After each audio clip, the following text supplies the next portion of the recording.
Callum, we're live. Are you ready? I'm ready. Are you ready? Woo! No. I gotta go pee real quick. Okay. Goodbye. No, I'm just kidding. I am ready. Callum, you're ready. I'm excited, man. It has, we took a bit of a break, but we got a ton done. We did. Holidays were crazy. You were busy. I was busy. What else happened? What have we been doing? What have we been doing? Well, first off, let's talk about the number one thing. The website is live. Finally. That is the biggest thing. This started off like as a little, a way to just see if it could be done. It can be done. We like its flow. We like its style. So we're bringing it to the masses. So it is officially live.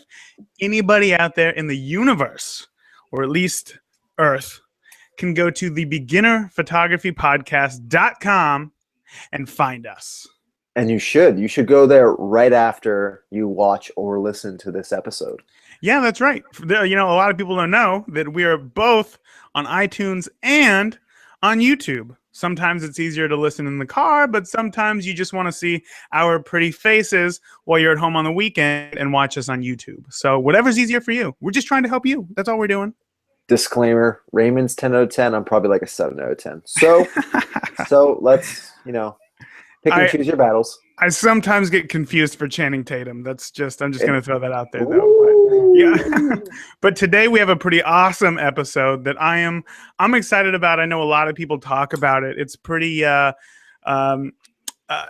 don't want to say a dangerous subject, but it's something that easily confuses people when they first get into this world.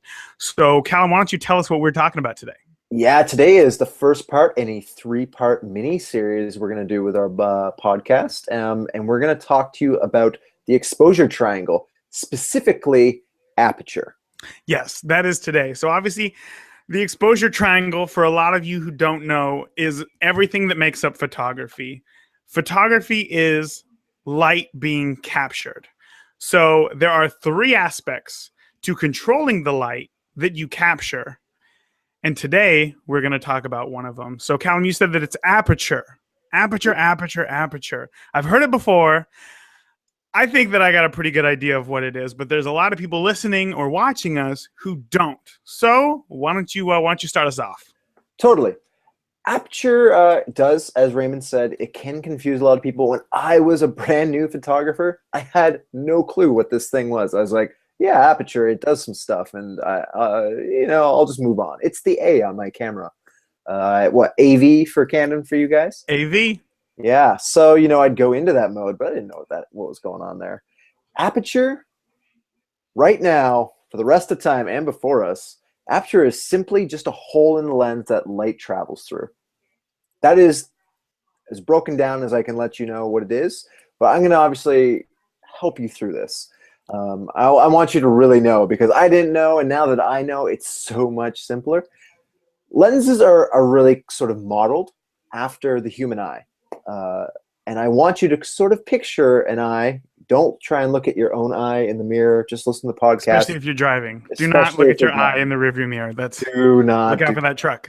We are not responsible or liable or anything. Yeah, we should start getting some lawyers just in case. Do we need a lawyer? Aperture. The aperture is just simply a hole that travels through the lens. And because lenses are modeled after our eye, we're going to use the eye as an example to help you understand. As you know, as light enters the eye, you have something called the iris, and it expands and contracts the pupil. That's that tiny black dot you have in your eye. That's what light travels through. Yeah, it's actually a hole. That black dot is actually a hole. Literally a hole. Who don't know. Yeah, literally a hole. Light goes through it, and then your brain uses all that signal of light to make up what you see in the world. So the iris expands and contracts that pupil in and out, all day, all the time. And what it's doing is it's changing the size based on how much light you have available to your eyes. So on a bright sunny day, you're out 2 o'clock in the afternoon, you're looking close at the sun, or if you're looking straight at the sun, you're in trouble. Yeah, but we don't want you listening to our podcast if you just look straight at the sun. If you're looking almost straight at the sun, your pupils are going to close down as small as they can possibly go to let in less light.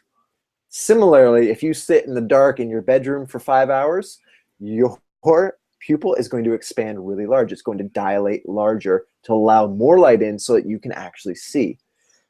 The pupil, essentially, for all purposes, is just the aperture of your human existence. That's exactly what it is.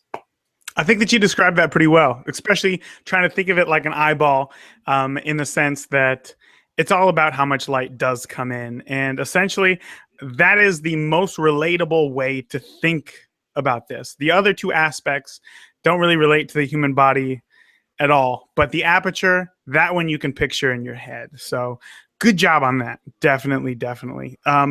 You know, so there's a lot of things that Aperture does, but like Callum said, the main goal is just controlling the amount of light that comes in through the lens. So is that all that it does? Not exactly. In the exposure triangle, we're trying to stick focus to that for this 3-part miniseries. But Aperture does also control another function that's very important for photographers who have been in the industry 30 years or been doing it for 5 minutes. And that's called depth of field. And sometimes online called DOF, if you see that acronym. Yes, Acronym, yeah. Yeah, English language today. Mhm. DOF, it's simply just your depth of field. And what that really is how much of what you can see through your camera will be focused or sharp or in focus, any of those terms.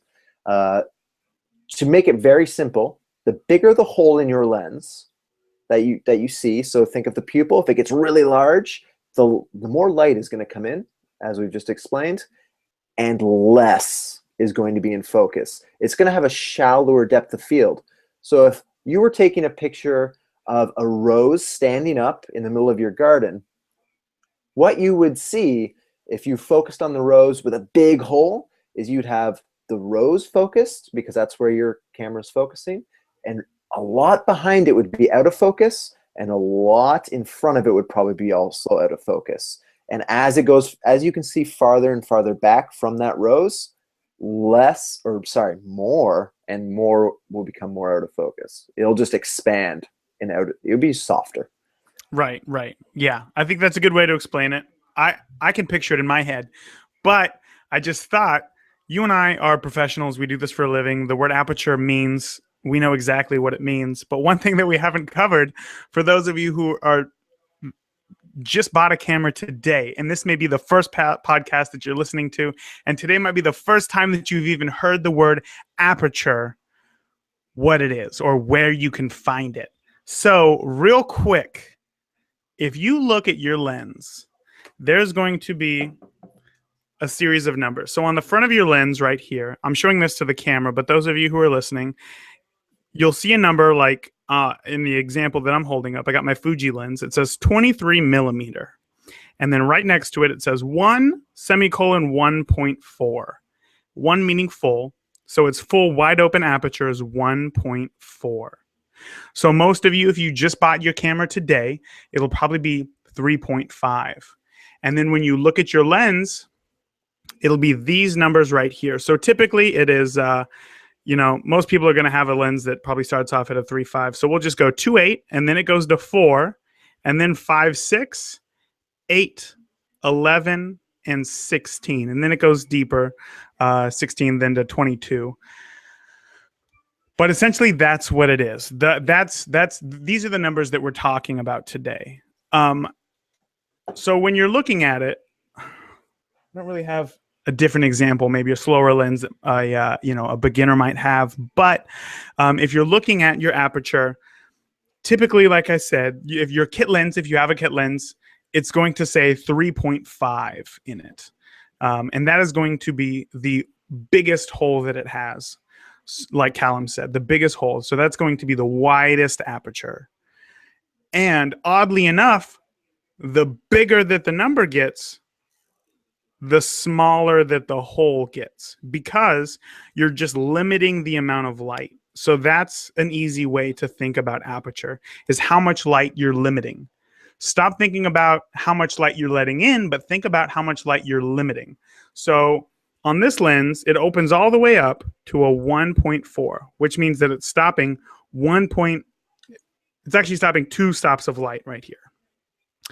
it gets confusing at first, but as it goes on, it gets easier. So this is stopping 2 stops of light from all the light that you see around you right now. This cuts that in half, okay? And then when you go to f2, that's another half the amount of light. And then when you go to f28, that's half the light again from f2. From f2 to f4, you're halving the light once more. So every time you go to a new number, a new full f-stop or aperture, which are both interchangeable, whether you call it an aperture of 2.8 or an f2.8, it's interchangeable. F-stop and aperture, same thing. When you cut those in, when you go to the next stop, you're just cutting the light in half every time. Did that make sense, Callum? I think that makes sense. And I do know that when I first started, I would look at the lens and I go, oh, I have a 3.5, but I can make it turn into an f16. But the bigger number, f16, is giving me a smaller hole, which really means you're getting, as Raymond explained, less light. So at first it might be a little confusing to think, oh, as my number gets bigger, I should naturally be getting more light. But you're not. You're actually getting less light because you're dividing the light in half. Right. Or half every time you move up, as Raymond explained. Yeah, exactly. And I think that if you think about it, like I said, if you think about each f-stop is the amount of light that you're limiting as opposed to the amount of light that you're letting in, it's a little easier to grasp. Would you say so, or am I just talking nonsense? I would say so. So if you have an f3.5 lens, that's the most amount of light that you can let in. That's all the possible light that lens can actually pass through it to your camera body. If you change the setting from that 3.5 to maybe say an f8, you substantially reduce the amount of light available in your image. If you change no other settings, will become darker because you're letting in less light. Absolutely true. Absolutely true. So when people talk about this exposure triangle, maybe you've heard of it, maybe you haven't. So I guess we'll go over that as well. The exposure triangle are the 3 aspects of light when it comes to cameras and photography that control a decent exposure. So an exposure is literally, it's a photo. And getting a good exposure means that the photo is not too bright and it's not too dark. It's right in the middle. It's a good exposure. So if you have 3 aspects to control the amount of light, one being aperture, the other is your shutter speed, how fast, or I guess how long rather, the sensor is exposed to light. And then the third is the sensor speed, or the ISO. That's probably how it's more commonly referred to. I know a lot of people, when looking up gear reviews, they, hear how is the ISO performance. That literally means how sensitive the sensor is. So when we break it down, the aperture controls how much light comes through the lens. The shutter speed refers to how long the sensor is exposed to that light that's coming in through the lens. And then the third one being ISO is how sensitive that sensor is to light. So the higher the number, the more sensitive it is to light, the less light that you need to get a good exposure. Shutter speed and aperture are 2 things that technology really isn't going to advance on, but ISO performance is a huge proponent of technology, as that's how it gets progressed. Every year it seems to just go crazy. I think the new Nikons just came out and they're in the millions now. Literally like 1.5 million as a native. Is that right? Is it native aperture is 1.5 million? I don't know if it's native or pushed. I don't even know what situation. It would be pitch dark for me to have to use that. Native aperture, wow, is 102,000, and then expandable up to 3.2 million. So that's 5 stops of light. Wow. That's crazy. That is crazy. I once shot an image at a wedding at ISO 8,000, and I almost pooped my pants because it was just, I could not believe that I was letting that much light in. Soon we will not need flash. Whoa. Hold on there, buddy. Hold on. The less stuff I can carry with me on a wedding or any shoot, the better. Yeah, I that's went out true. on Saturday morning and shot with one lens. I loved it. I used to bring maybe 2 or 3 lenses, but I think I'm shifting. I think I'm going to become more of a minimalist guy. I like that. I like that, man. Soon, let's see. Next year I won't First, have shoes. first you go from 3 lenses to 1 lens, and then next you're going to be getting smaller and smaller cameras with only one Yeah, the lens, Fuji. and soon you're going to join the dark side of the Fuji. I promise you, my I am friend. not opposed to the Fuji. So we totally got off track there. I guess let's get back on back to the exposure triangle. So um, when you think about the three aspects, like I said, if you think about a triangle, one is aperture. Down here, in the left corner would be shutter speed, and then in the right corner would be your ISO. So if you think of this triangle as perfectly balanced, if you move any of these, they're going to shift. It's going to make the triangle a much different shape. So if you think of a triangle in your head right now, it probably looks something like equal sides all around. But then when you adjust your aperture, it's going to get way taller, and therefore it's going to let in way more light.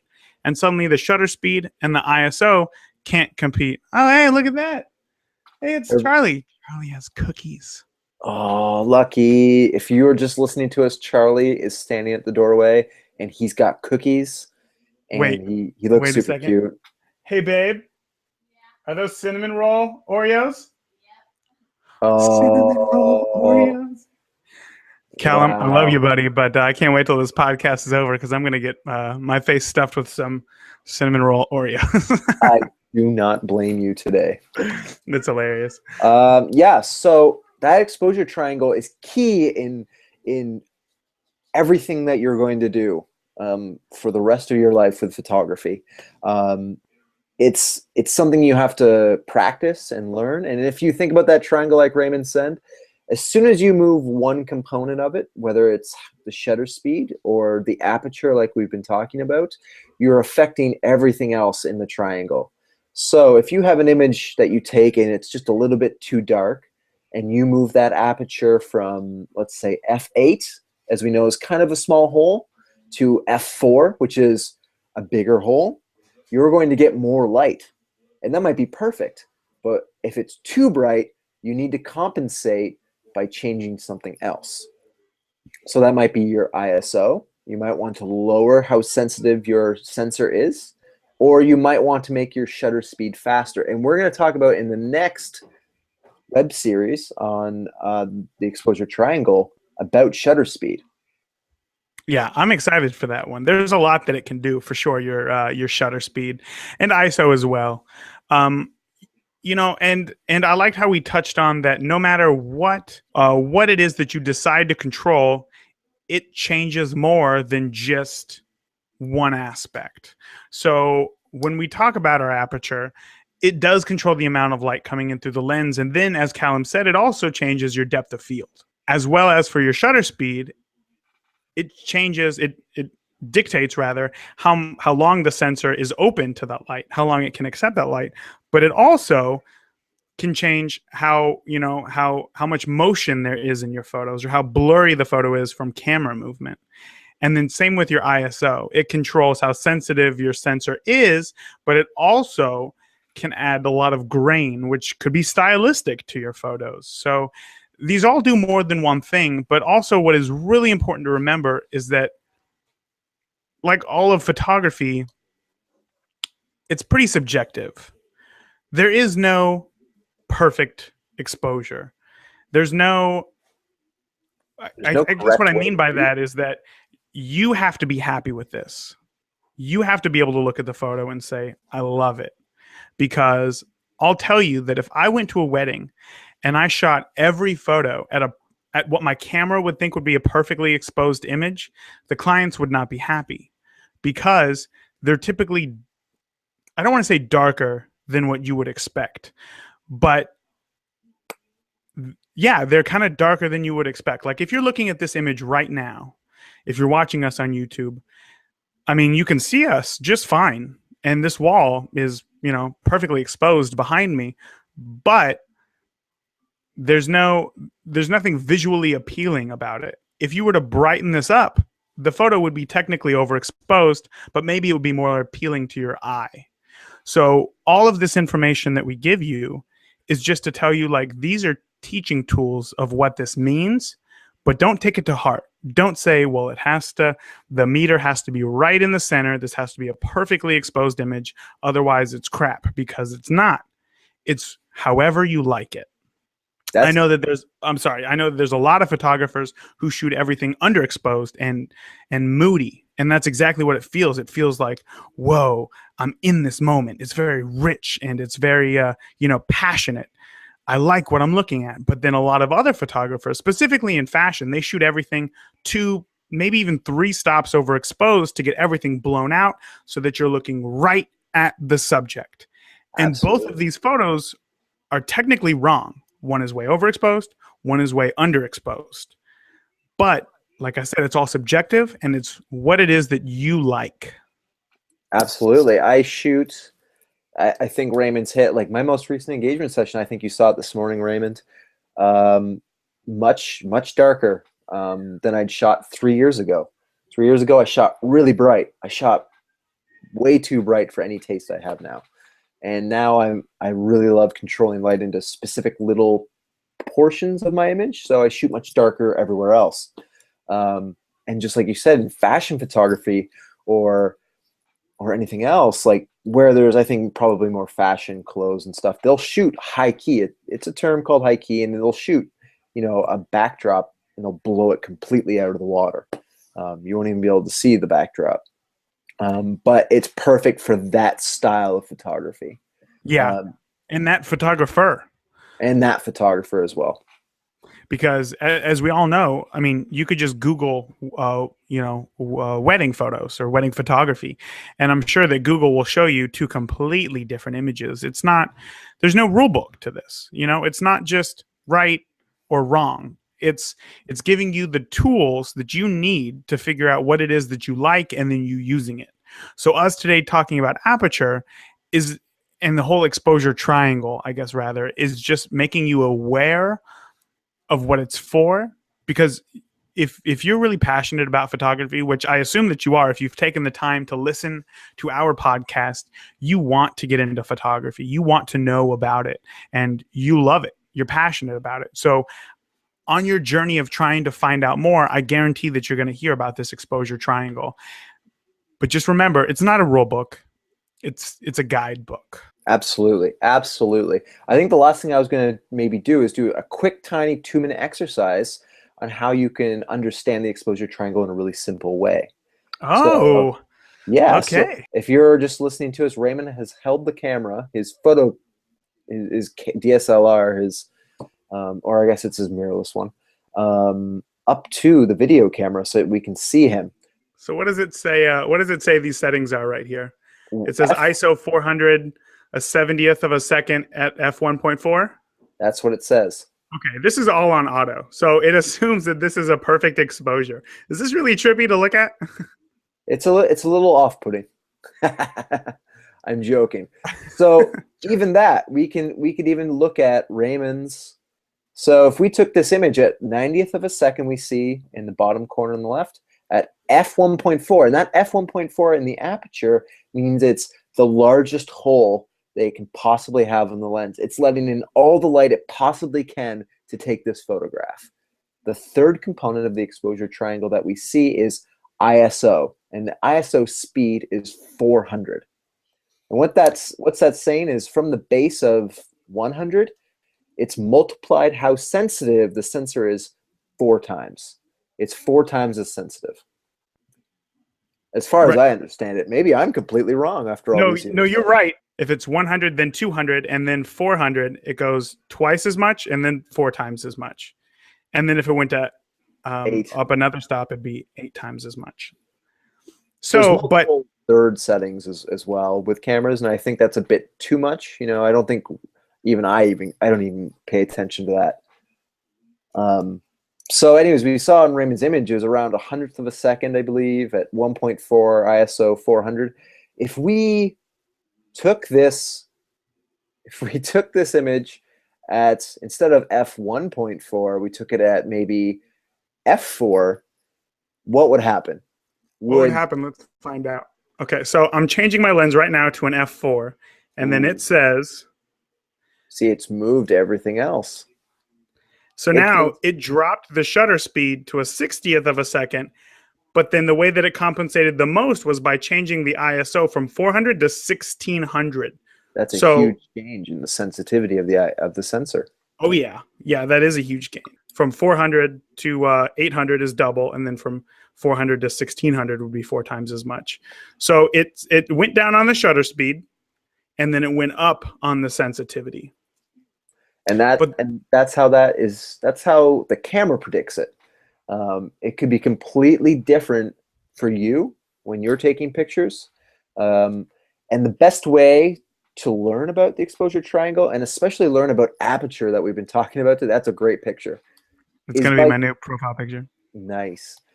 The best way to go out and learn about how the aperture is going to affect not just how much light you're letting in, but your depth of field is going out and taking photographs. Take Mm-hmm. photographs of everything.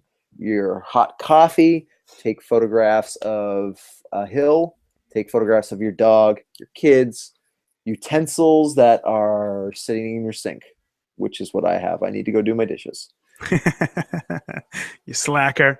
Yeah, no, I think that that's a really great exercise. I think, you know, at least for me, I could read every book in the world, but it's not until I spend 5 minutes with something in my hands and actually physically holding it and doing something with it is when I really get a grasp on what it does. So, um, I would like to add to your little experiment. Were you done with the experiment process? All you go for it. I think what a lot of people should do would be, we talked about this before. We talked about how you should always be shooting in manual to progress how much you learn, but or how fast you learn. But for the sake of this episode for Aperture, we should all put our cameras in Aperture priority mode, because Aperture priority mode will let us select whatever aperture that it is that we want to shoot, and then it'll change your shutter speed and your ISO to make a good exposure. So, hey, that was me. Or was it you? It was you. Hey, I'm just getting all sorts of pictures taken of me today. Oh yeah. So we should set our cameras to aperture priority mode and then have it set to the widest aperture. So however small of a number you can get it. So most people, it's going to be 3.5. Or if you have the nifty 50, the 50 millimeter lens from either Canon or Nikon, it's going to allow you to open it up all the way to 1.8. Yeah. And I think that if you have this lens, you're going to learn what aperture does real quick, because the jump from 1.8 to 3.5 is huge when you're looking at your photos. So like Callum said, start taking pictures of everything. I would say spend 10 minutes taking a picture of everything at 1.8, or if you have the stock lens at 3.5. Take pictures of everything at that, something really close up. Like Callum said, just stick out your hand in front of you and take a picture of it at 1.8 or 3.5, whatever you have is the largest. Take a picture of, something 20 feet away. Take a picture of, a house down the street. Take a picture of something really, really far away, just for an hour. Spend as much time taking pictures of, Whatever everything. Yeah, exactly. Whatever you have. And then for the next hour, stop it all the way down to f8. And then just take pictures of the exact same things.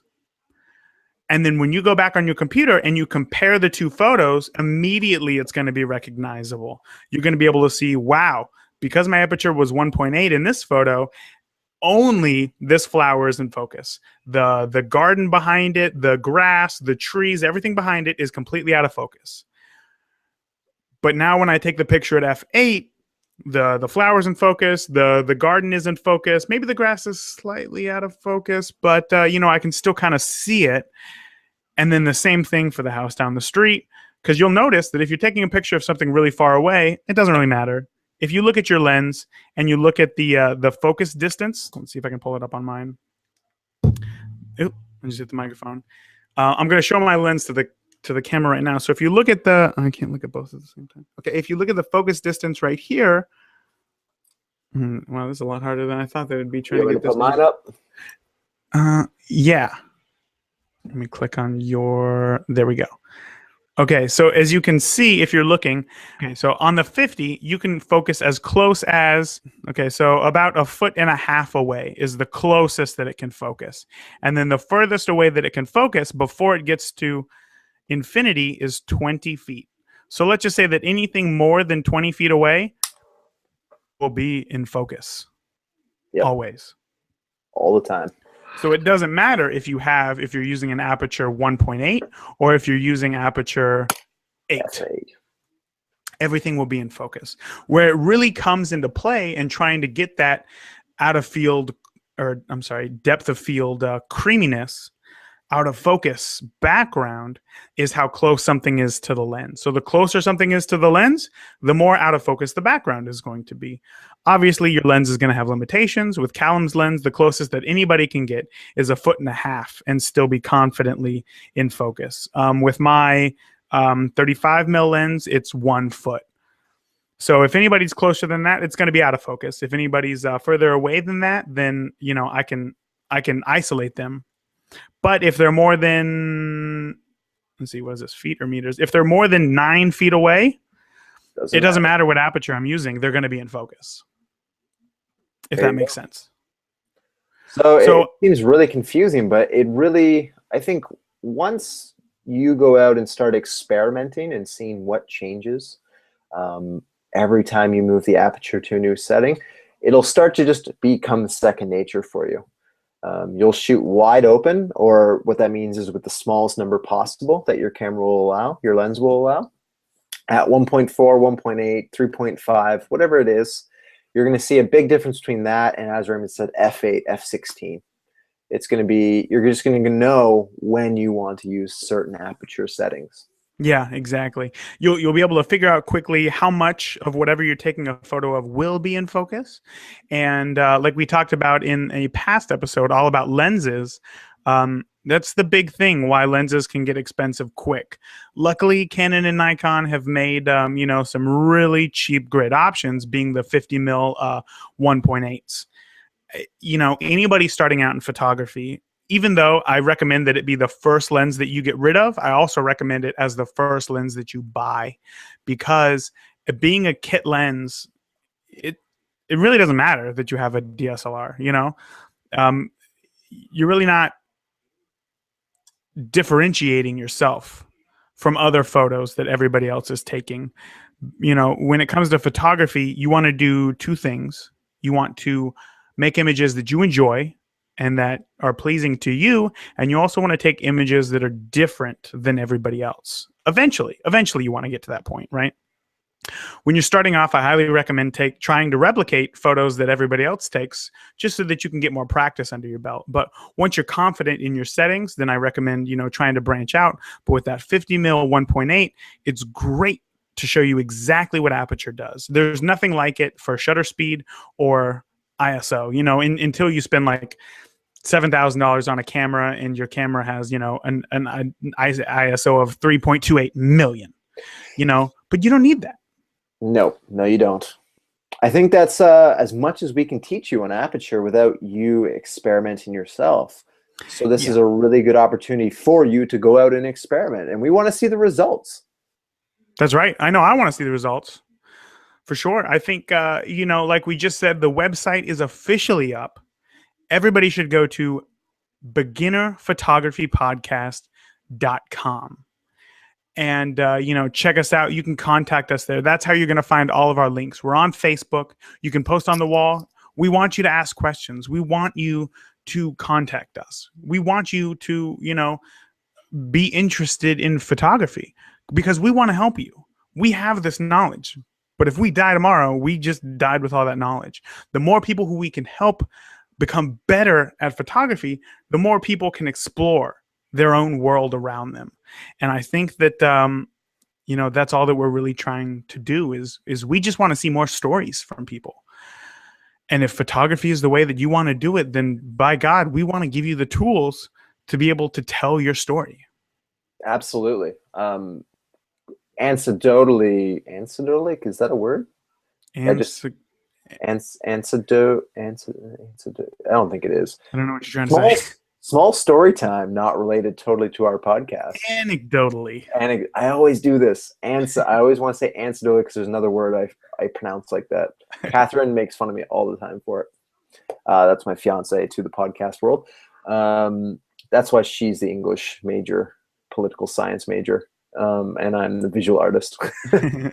My best friend Tyler picked up a camera like 3 or 4 years ago and had no clue what he was doing. He was just like shooting pictures, and they'd be like dark and all over the place.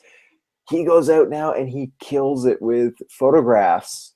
And I helped him a little bit, but really it was about him exploring, and he just loves, capturing things that nobody else sees, because he's got this. He goes up and he goes hunting with some guys, and they do fishing and trips and stuff, and photographs I would never see in my life. He gets, because he's passionate about capturing those moments, and that's what excites me. I want to see everyone else's all the time. I know. Yeah, you and I both. I think that's why, Instagram is so cool. I think that's why, Facebook is cool, because people share their stories. Sometimes you're on Facebook and you see, had a salad today for lunch. And it's like, at the time, that doesn't mean anything, but maybe down the road, that person, sees that update again and is like, you know what, that salad that I had, was with a good friend of mine who I hadn't seen in years. And that salad is more than just a salad. It's a story of, reuniting a friendship or something. And that could have been a bad example, but I think that this is what we're seeing now. And if you can use photography to tell that story and share it, if I saw a picture of a beautiful salad, I would stop and be like, man, that is a beautiful salad. But if my friend, Steve was like, hey guys, I had a salad for lunch, and that was his, status update, I'd be like, what are you doing on Facebook, man? Get off. Like, go live your life, But it's all about the personal story. Catherine would like me to say this. I imagine it would be, salads can unite people. Salads can unite people. Hashtag salads can unite people. He thinks I don't eat enough salads, so there's probably some case to be made there. To be fair, I don't think anybody eats enough salads. She might. Catherine might. Anyways, I think we've done what we can. You guys should explore your cameras. Go out, take awesome photographs. Always. Learn, enjoy. We are going to be back very soon in the next podcast talking about shutter speed, the second portion of the mini series on the exposure triangle. Callum just called it right there, man. Shutter speed. Now you guys already know what the next episode is going to be about right there. So don't do your research, because we're going to go ahead and do that for you.